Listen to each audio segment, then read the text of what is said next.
My favorite part of the museum, which is these rooms. There used to be many more of them. The museum's been illuminating them little by little with the radical art in there. But a couple of them still left.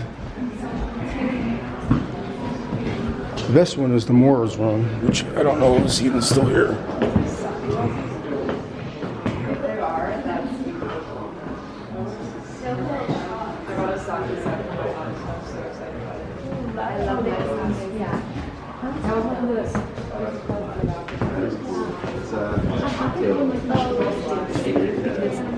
The designer of the couch